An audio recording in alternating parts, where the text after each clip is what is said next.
The massive ship appeared above Earth on a Tuesday morning. It was so large that it blocked the sun over half of Europe. People stopped in the streets. Cars crashed into each other. Planes had to change their routes. The world held its breath. Admiral Chen Wei-lin was drinking her morning tea when the call came. She was 68 years old with gray hair and tired eyes.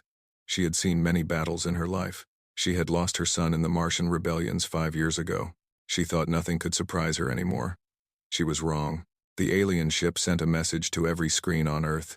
Television, phones, computers, even the old radio signals. The message was simple. It said only one thing. We wish to speak with your leaders. You have 1 hour to gather them. The United Earth Council met in Geneva. Presidents, prime ministers, generals, and scientists filled the great hall. They waited in nervous silence. Then the alien arrived. He was tall and thin, with skin like polished silver. His eyes were completely black, like 2 holes in his face.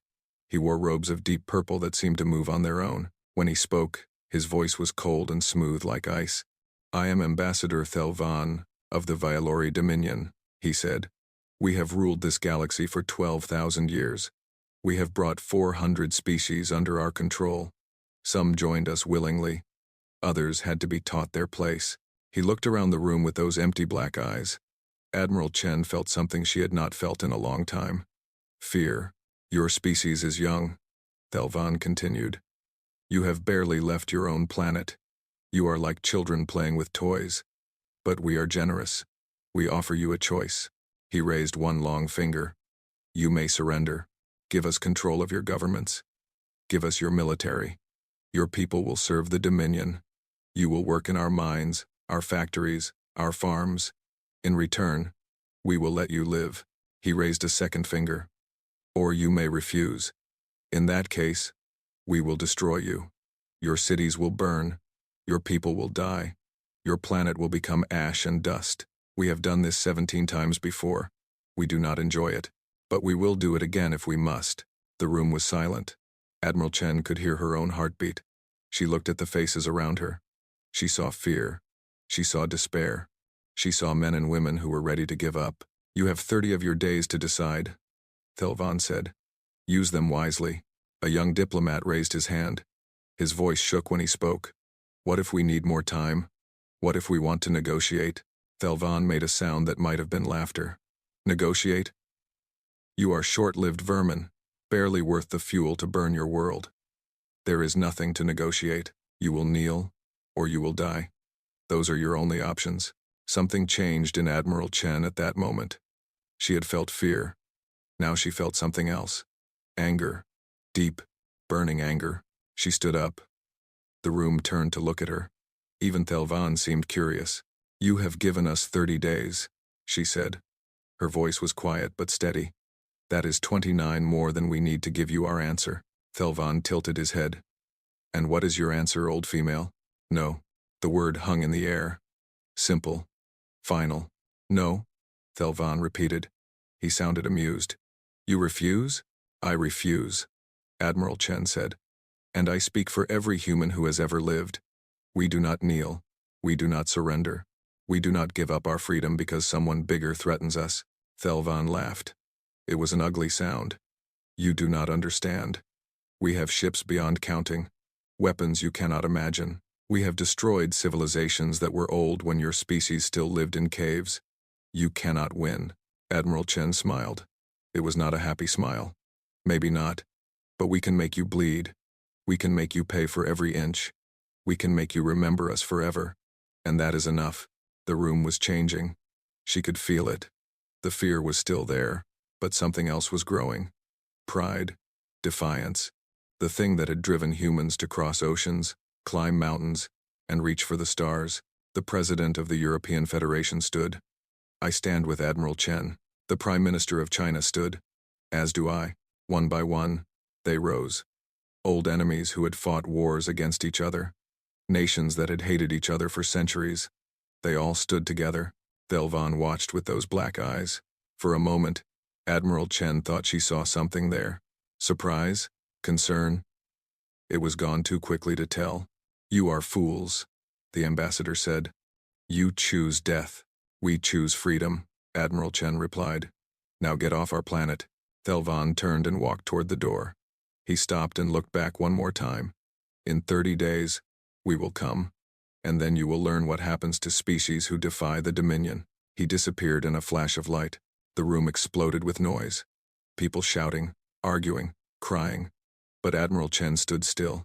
She was already thinking, already planning. A young officer approached her. Admiral, what do we do? We have 30 days. That is not enough time. We cannot build enough ships. We cannot win a fair fight. Admiral Chen interrupted. So we will not fight fair. She looked out the window at the massive alien ship still hanging in the sky. They think we are weak because we are young. They think we will break because we are small. They have forgotten something important. What is that, Admiral? The most dangerous animal is not the biggest or the strongest. She turned to face the young officer. It is the one that is cornered, the one with nothing left to lose, the one that will bite and scratch and fight until its last breath. She walked toward the door. Contact every military leader on Earth, every scientist, every engineer. We have 30 days to teach these aliens a lesson they will never forget. What lesson is that, Admiral? Chen paused at the door. Her eyes were hard as stone. That humanity does not go quietly. That we do not surrender. That if they want our world, they will have to pay for it in blood. She smiled that cold smile again, and the price will be higher than they can imagine. The Vailori had conquered 400 species. They had ruled the galaxy for 12,000 years. They had never lost, but they had never fought humans before. In 30 days, they would learn their mistake. The Vailori did not attack. They simply waited at the edge of the solar system with their massive fleet. They had seen this before. Young species always showed courage at first. Then fear would creep in. Doubt would spread. Leaders would argue. People would panic. In the end, they always surrendered. They did not understand humans at all. On the third day after the ultimatum, something remarkable happened. The Russian president called the American president. They had been enemies for over a century. Their countries had pointed nuclear weapons at each other for generations. Now they talked like old friends. We are sending you our best cyber warfare experts, the Russian president said. All our secrets, everything we have, and we are sending you our stealth technology, the American replied. No more hiding. No more games. We are one species now. This happened everywhere. Chinese engineers flew to German factories. Indian scientists worked alongside Japanese researchers. Brazilian soldiers trained with soldiers from countries they had never trusted before. Old hatreds melted away like snow in spring. Admiral Chen watched this with quiet amazement. Humans had fought each other for thousands of years. They had killed millions of their own kind over land, religion, and power. But now, faced with a threat from outside, they became one family. She met with the world's top military leaders in an underground bunker. Maps covered the walls.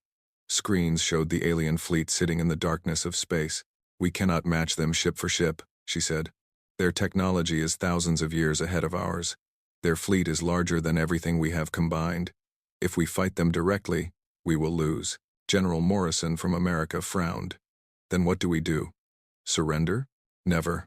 Admiral Chen pulled up a new image on the screen. It showed a simple iron rock. We use what we have. We fight dirty. Dr. Yuki Tanaka stepped forward. She was a small woman with messy hair and glasses that were always falling off her nose. She looked like someone's grandmother, but her mind was sharper than a laser. I have studied the alien ship, she said. Their shields are very advanced. They can stop any energy weapon, lasers, plasma, nuclear explosions. Nothing gets through. So we are helpless, General Morrison said. No, Doctor, Tanaka smiled. Their shields are designed to stop energy, but they are not designed to stop mass. Simple physical objects, rocks, metal, things moving very, very fast. She pressed a button, and a new image appeared. It showed a mining ship attached to a large asteroid. Our mining ships can accelerate objects to 3% of light speed, she explained. At that speed, a chunk of iron the size of a car hits with the force of a nuclear bomb. Their shields do not know how to handle it. They have never needed to. No one has ever been stupid enough to throw rocks at them. Admiral Chen nodded slowly. Project Slingshot. We turn every mining ship, every cargo hauler, every tug into a weapon. We stripped the asteroid belt for ammunition. It will take everything we have. Dr. Tanaka warned. Every ship, every resource. Then we give everything we have. While the military prepared for war, Commander Marcus Cole led a small team on a secret mission. They had found a crashed Valori drone in the Pacific Ocean. Its computer was damaged but not destroyed. For 2 weeks, Cole and his team worked to unlock its secrets. What they found changed everything. "Admiral, you need to see this," Cole said over a secure channel. Chen arrived at the secret laboratory an hour later. Cole looked like he had not slept in days. His eyes were red and his hands were shaking. But he was smiling. "The Valori are scared," he said. "Scared? Of what?" Cole pulled up files on his screen. Strange symbols filled the display. Their database talks about a species they call the Architects. Thousands of years ago, this species almost destroyed the Dominion. They fought with impossible strength. They would not stop, even when they were dying. The Valori barely survived. Admiral Chen leaned closer. "What happened to these Architects? The file is damaged. We do not know." Cole pointed to one line of text. "But look at this." This phrase appears over and over in their records. The translation appeared on screen. They would not stop. Even dying. They would not stop. Chen was quiet for a long moment. They remember.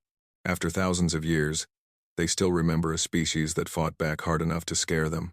"There is more," Cole said. "The Valori live for thousands of years. They fight carefully. They protect themselves. They do not take risks. When they see a species willing to die fighting, it confuses them. It frightens them." Chen smiled. It was the first real smile she had shown in weeks. "Then we know how to beat them. We do not try to survive. We try to hurt them. We make them pay so much that they decide we are not worth the cost." The days passed quickly. Humanity worked like it had never worked before. Factories ran day and night. People volunteered by the millions. Old ships were pulled from museums and fitted with new weapons. Students left their schools to learn how to fight. On the 29th day, the Valori fleet began to move. They expected to find a broken, terrified species, ready to surrender. Instead, Ambassador Thelvan received a transmission. Admiral Chen stood on the bridge of her command ship. Behind her, the flags of every nation on Earth hung side by side. Around her stood soldiers from every country, every culture, every background. "You wanted our answer," she said. "Come and take it." Thelvan stared at the screen.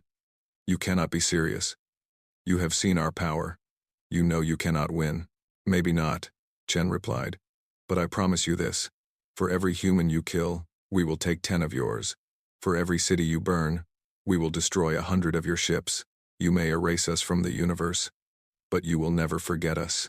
And you will never, ever stop looking over your shoulder.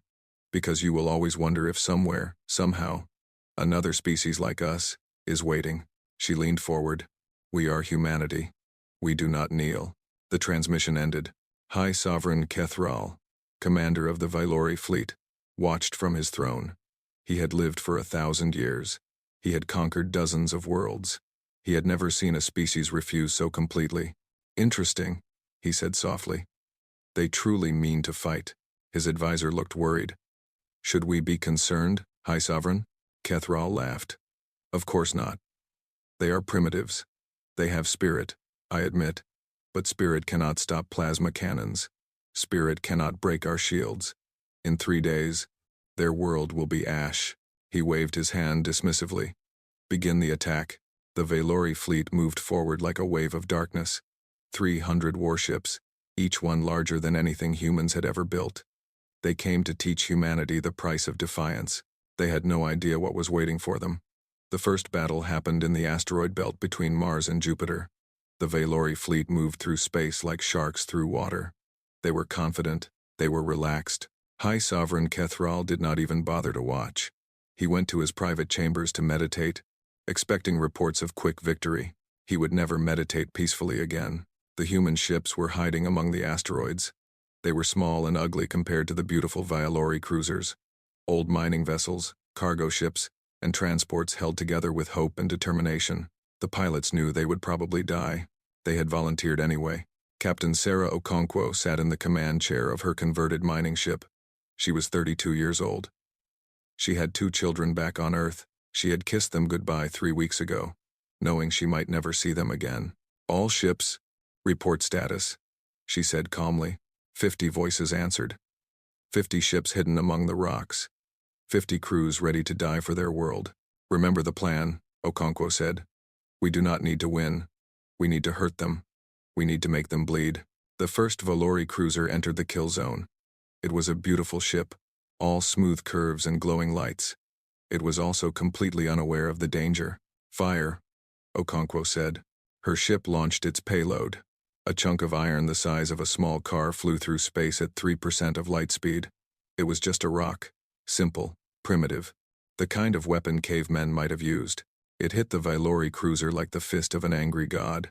The alien shields flickered in confusion. They were designed to stop energy. They had no idea what to do with pure mass moving at incredible speed. The iron rock punched through like a bullet through paper. The cruiser exploded in a ball of fire. For a moment, everything stopped. Both sides stared in disbelief. Then the other human ships fired. Dozens of iron rocks flew through space. More Valori ships tried to dodge. Some succeeded. Many did not. Explosions lit up the darkness like deadly flowers. On the Valori flagship, alarms screamed. Officers shouted in confusion. High Sovereign Kethral rushed to the command center, his robes flying behind him. What is happening? He demanded. They are shooting rocks at us. An officer stammered. Simple mass projectiles. Our shields cannot. Another explosion rocked the ship. Another Valori cruiser died. Impossible, Kethral whispered. This is impossible. But it was happening.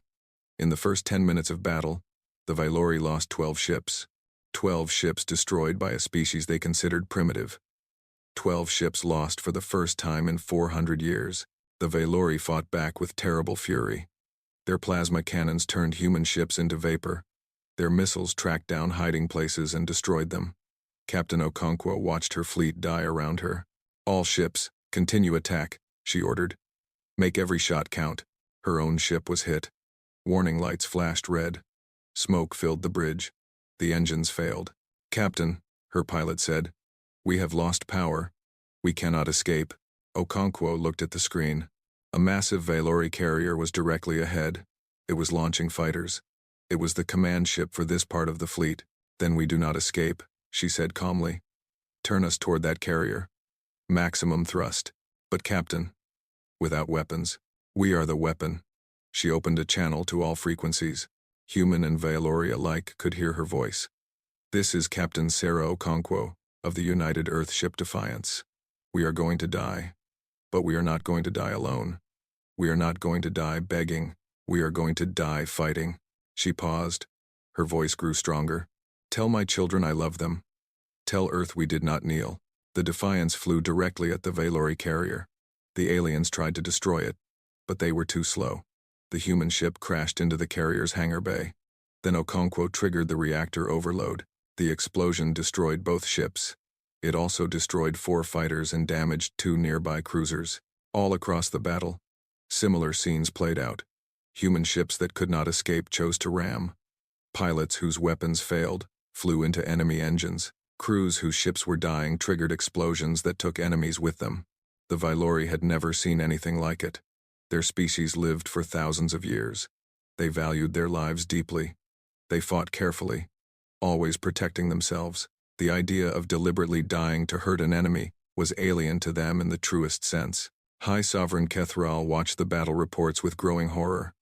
His fleet was winning. Humanity was losing ships faster than the Valori. But the cost was unthinkable. 47 Valori ships destroyed. 8 more too damaged to continue. Thousands of Valori soldiers dead. All against a primitive species that should have been easy prey. High Sovereign, an advisor said carefully.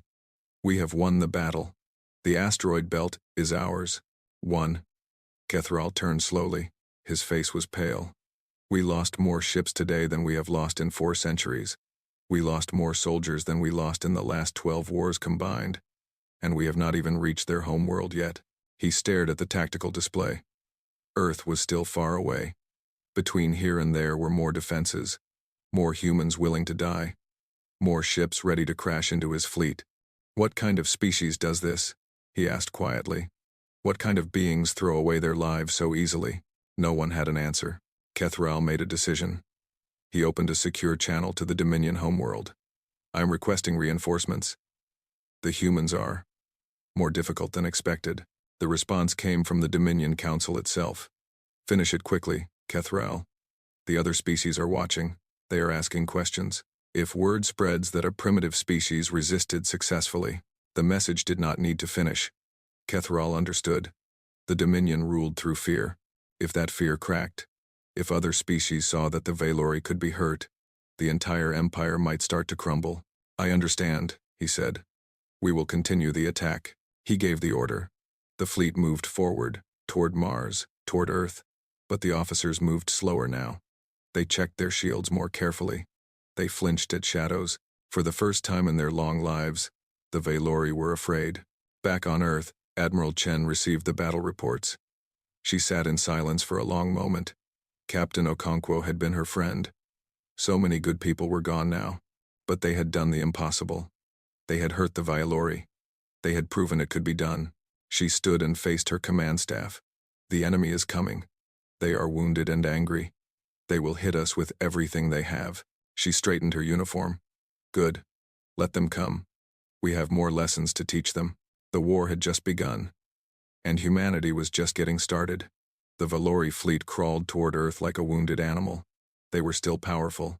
They still had more than 200 ships, but something had changed. The easy confidence was gone. Officers jumped at strange readings. Commanders double-checked every order. Fear had entered their hearts. High Sovereign Kethral pushed them forward anyway. He had no choice. The Dominion was watching. The other conquered species were watching. If he retreated now, the Empire might never recover.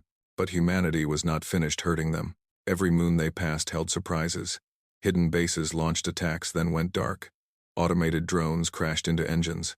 Mines drifted silently in the void, waiting for victims. The solar system had become a death trap. Commander Marcus Cole watched the enemy fleet from a secret station on Europa. His team had been busy. Very busy. Is the message ready? He asked. His communications officer nodded.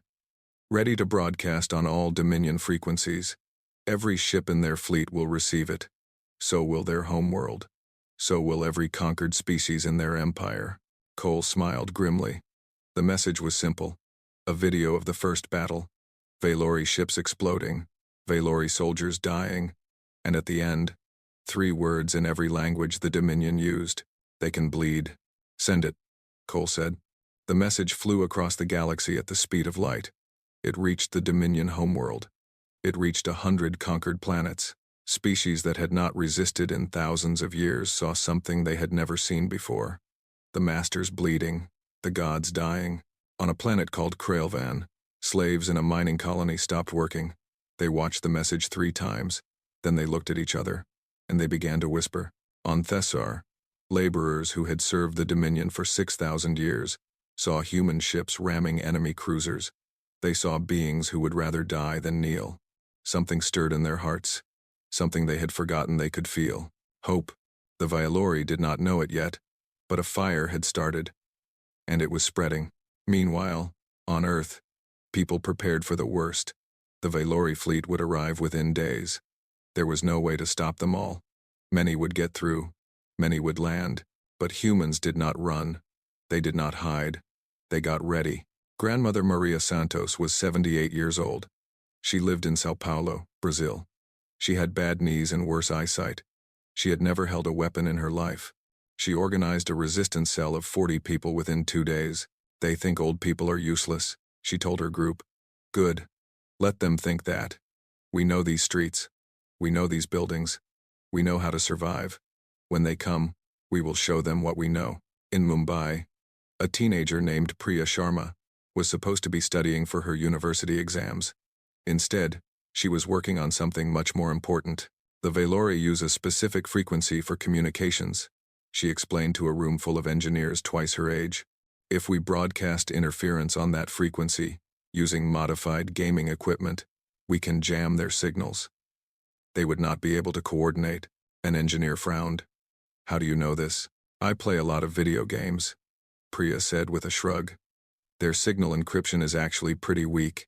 It is like they never expected anyone to challenge them.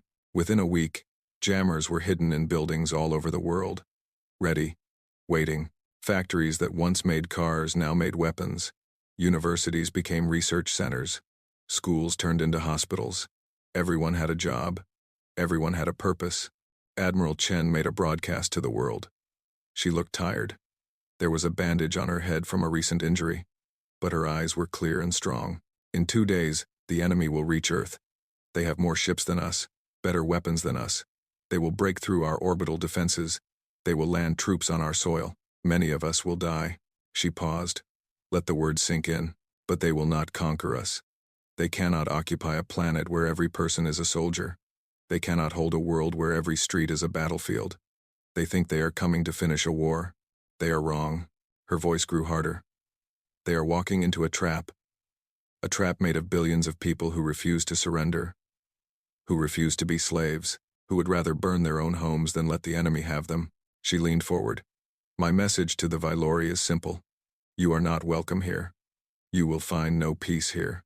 You will find only blood and fire and death. Ours, yes, but yours too. So much of yours. High Sovereign Kethral watched the broadcast from his command ship. He had heard species make defiant speeches before. They always broke when the plasma started falling. But something about these humans bothered him. They actually believed it. They actually thought they could win. High Sovereign, his tactical officer reported. We are entering Earth orbit. Human orbital defenses are engaging. The final battle for Earth's orbit was brutal. Human stations and satellites fought until they were destroyed. Ships crashed into the Vailori fleet. Pilots screamed defiance as they died. And then Admiral Chen played her final card. She was not on the command ship anymore. She was in a bunker beneath the ruins of Geneva. The city above was already burning, but she smiled as she pressed the button. 100 nuclear devices hidden in orbit detonated simultaneously. But they were not aimed at the Vailori ships. They were aimed at Earth's own satellites. Every piece of space debris, every hunk of metal and rock, the explosion created a storm of shrapnel moving at incredible speeds. It ripped through the Vailori fleet like a giant saw. 30 ships died in seconds. 50 more were damaged. Kethral watched in horror. She destroyed her own orbital infrastructure, her own stations, her own people up there. Just to hurt us. His advisor was pale. High Sovereign, we must retreat. Regroup. Plan anew. No. Kethral's voice was cold. No retreat. We land troops now. We take their planet. We show them and every other species in the galaxy what happens when you defy the Dominion. The landing ships descended toward Earth. Thousands of Vailori soldiers, the finest warriors in the galaxy. They expected to find a broken, defeated people. They found hell instead. On the ground, Grandmother Maria Santos watched the enemy ships land. She tightened her grip on the old rifle her grandson had given her. Around her, 40 ordinary people prepared to fight an empire. Remember, she said softly, every minute we survive is a victory. Every soldier we kill is a message. Make them pay for every inch. The aliens did not know it yet, but they had made a terrible mistake. They had come to Earth, and Earth was ready. 3 months had passed since the Vailori landed on Earth. 3 months of hell for both sides. The aliens controlled the skies. They had destroyed most of the major cities. Billions of humans were dead. On paper, the Vailori were winning. But paper does not tell the whole story. High Sovereign Kethral stood in his command center aboard the Eternal Supremacy. He had not slept in days. Every report was worse than the last. Every victory cost more than the one before. High Sovereign, his tactical officer reported. We lost another battalion in the city called Tokyo. The humans collapsed a building on them. Then they attacked the rescue teams. Kethral closed his eyes. How many? 300 soldiers. The humans lost perhaps 50. It was always like this.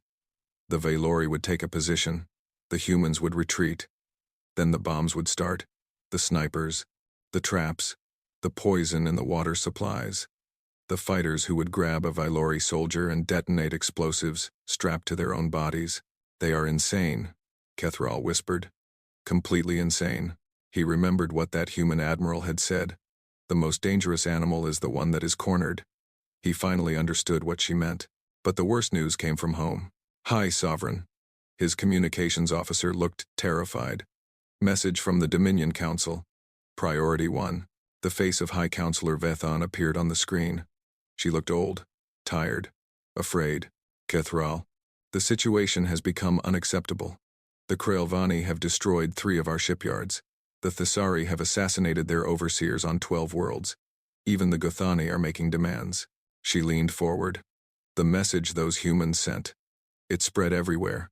Every species we have conquered has seen it. They know we can be hurt. They know we can bleed. I need more time, Kethral said. More ships. I can still. No. The counselor's voice was hard. We are recalling your fleet. You will withdraw from the human system immediately. We need those ships to deal with the rebellion spreading through our own territory. Kethral felt his heart stop. You want me to retreat? After everything we have lost? The humans are not worth the cost. They never were. The counselor looked disgusted. Destroy what you can. Kill as many as possible. But leave. That is an order. The transmission ended. Kethral stood in silence. He had lived for 1,000 years. He had conquered dozens of worlds. He had never failed. He had never retreated. The shame burned like fire in his chest. No, he said quietly. His officers looked at him in shock. I will not retreat from vermin. His voice grew louder. I will not let these short-lived insects defeat the Dominion. Order all ground forces to concentrate on the human command center. We end this now. His advisor stepped forward. High Sovereign, the council ordered. I am High Sovereign. I give the orders. Kethral's eyes burned with rage. We destroy their leaders. We break their resistance. Then we leave as conquerors, not cowards. He pointed at the tactical display. There. The human admiral is in that mountain. Send everything we have. I want her head. The final assault began. Deep beneath the Himalayas, Admiral Chen Wei-Lin watched the enemy forces gathering. She was dying. The radiation from a nuclear blast 2 weeks ago was slowly killing her. But she refused to stop. Not yet. They are coming, Commander Cole reported. He had arrived an hour ago after weeks of guerrilla fighting. He was thin and covered in scars, but he was still smiling. Looks like all of them. Good, Chen said. Then they won't be guarding the flagship. Cole understood immediately. The strike team is ready. 20 volunteers. We have a shuttle that might get through. Then go.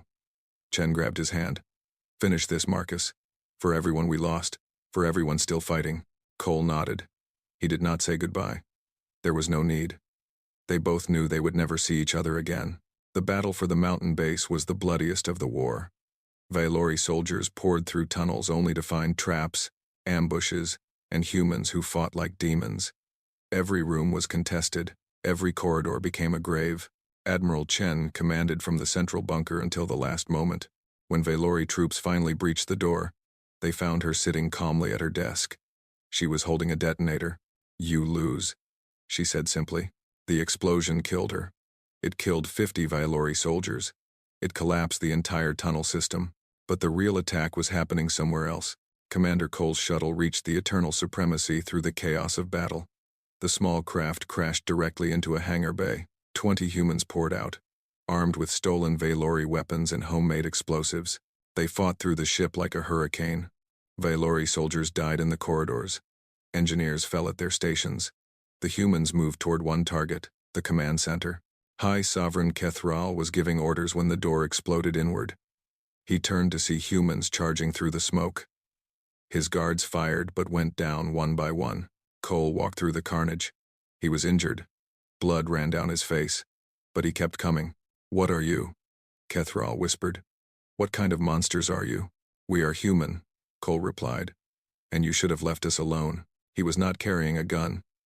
He was carrying a knife. A simple blade made of steel. The most primitive weapon imaginable. It was enough. Kethral died looking into the eyes of a species he had called vermin. The last thing he saw was Cole's smile. The news of Kethral's death spread quickly. The Vailori fleet retreated in chaos, leaderless and broken. They fled the solar system and never returned. Earth celebrated. But it was a celebration mixed with grief. 2 billion people had died. Cities were ruins. The scars would take generations to heal. 1 week after the war ended, Admiral Chen Wei-lin's final message was broadcast to the galaxy. She had recorded it before the last battle, knowing she would not survive. To any species who can hear this, her voice said across 1,000 light years, "We are humanity. We are small. We are fragile. Our lives are short compared to the ancient powers of this galaxy." Her image appeared on screens everywhere. Old and tired, but unbowed. But we are stubborn. We love too fiercely. We hate too deeply. We hope too recklessly. We do not know when we are beaten. And that is our gift to the universe. She smiled. The Violori thought they could crush us. They were wrong. They forgot what happens when you corner a species that has nothing left to lose. They forgot that the smallest fire can burn down an empire if it refuses to go out. Her voice grew stronger. To the Dominion, you have seen what we can do. Remember it. Tell your children and your children's children. If you come for us again, we will make you pay a price so high that your empire will never recover. And to every other species out there, watching and wondering, you are not alone. The chains that hold you can be broken. The masters who rule you can be defeated. We are proof. She stood straighter, ignoring the pain it caused. We are humanity. We do not kneel. We never will. The message ended. In the years that followed, the Dominion crumbled. Species that had been slaves for millennia rose up. The rebellion that humans had started could not be stopped. A new era began, and when those free species looked for allies, they came to Earth. Not because humans were the strongest or the smartest or the most advanced, but because humans had taught them something priceless. That courage is not about winning. It is about standing up when everyone says you should fall. That hope is not about believing you will succeed. It is about fighting anyway.